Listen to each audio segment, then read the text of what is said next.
misaotranao jeso malalo tratrizao fotona mamizao ianaranay antongotrao izahay izay mpianatrao koambitenenare jeso malalo izahay iaino tsaranao ka irote niavy aminao itoetrabetsakao amponaya koambitenenare jeso malalo izahay iaino tsaranao ka irote niavy aminao itoetrabetsakao amponaya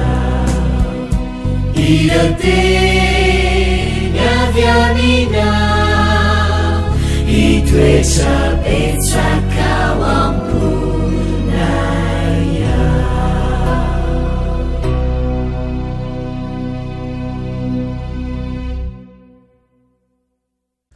Fahalomerabantsika tsiray avindray tonga eto amin'ny fandraisana ny lesona ho an'ny tanora zokiny isika amin'ity anio ity fifalinana etrany ihany koa mizaran-ten'Andriamanitra ho anao alohan'ny dirantsika ny amin'ny lesona ho an'io dia hivavaka-sika iranay tsara indrisan-danitra mba raha velom-pisaoranao izahay no ny amin'ny fitahiana sy ny fitantananao anay misaotra ray eo izay momba anay manjakariva ary mitarika anay milalana tsara foazo amin'ny foamam-panana indrainao ka ihany koa izay tsy ho variana fa hifantoka ny amin'ny idia makany aminao tonoana sy angatany aminaran'i Jesosy amen.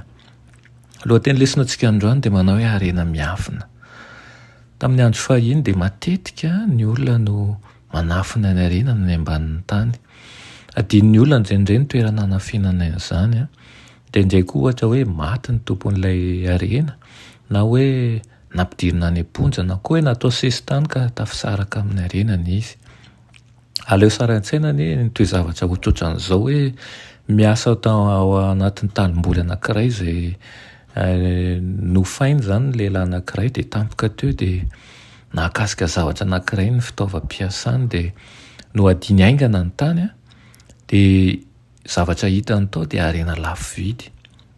Ny zavatra rehetra izay hita ao amin'io tany io dia ny tompon'ny tany anefa fantatsy ity lehilahy tsara ity ny tokony ataony fa rehefa avy nanafina tsara n'ilay harena tao amin'izany nahitany an'izany anefa izy dia nandeka ny varotra n'izay rehetra nananany mba hividianana an'ilay tanimboly dia nihevitra azo adala avokoa ireo mpiray vodi-rindrina taminy sy ireo namany sy ny fianakaviany izay tsy nahita afa-tsy ny ivelany fotsiny. Tsy fantatry izy ireo fa misy zavatra lafo vidy miafina ao ambanin'io tanimboly io. Maneho an-tsara ny filazantsara ilay harena nafenina. Rehefa mifanena amin'ny vaovao mahafaly momban'i Jesosy ianao dia hita tombam-bidy eo amin'izay mihoatra noho ny zavatra hafa rehetra. Rehefa manomboka mitady an'i Kristy ianao dia hiova ny laharam-pahamianao ary ho hitan'ireo manodidina anao izany momba ny fahitana sy ny fankamamiana ny tombam-bidin'ny filazantsara ao amin'i Jesosy Kristy ity fanoharany ity.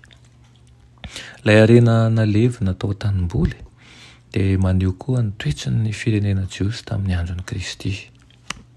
Soratra masin'ny testamenta taloha no asehon'ny tanimboly izay azony rehetra novakiana tamin'izany nefa nisy lova-tsofina feno fahadosoana izay nanakana ny jiosy tsy hahatakatra araka ny tokony ho izy ny faminaniana mikasika n'ilay Mesia ho avy.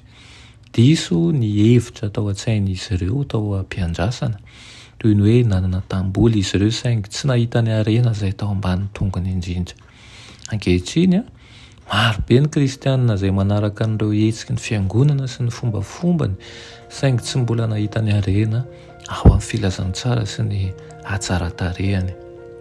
Tanora maro no mandao ny fiangonana noho ny tsy fahitana afa-tsy ny tanimbolon-gazana nefa Andriamanitra dia manan-javatra lafo vidy lafo vidy lavitra ao ambanin'izany tany izany mihitsy aza izay miandry fotsiny ny ahitana sy ankamamiana azy.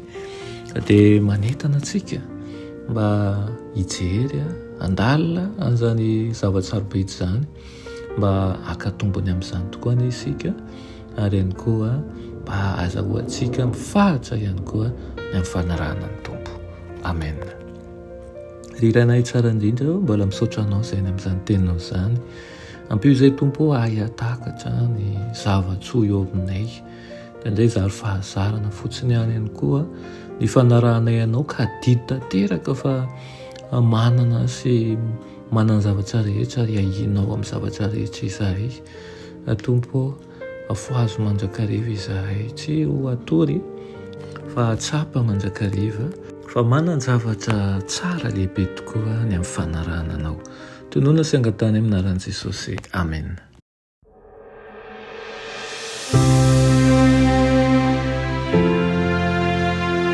Mianatra eo an-tongotry Jesosy isan'andro.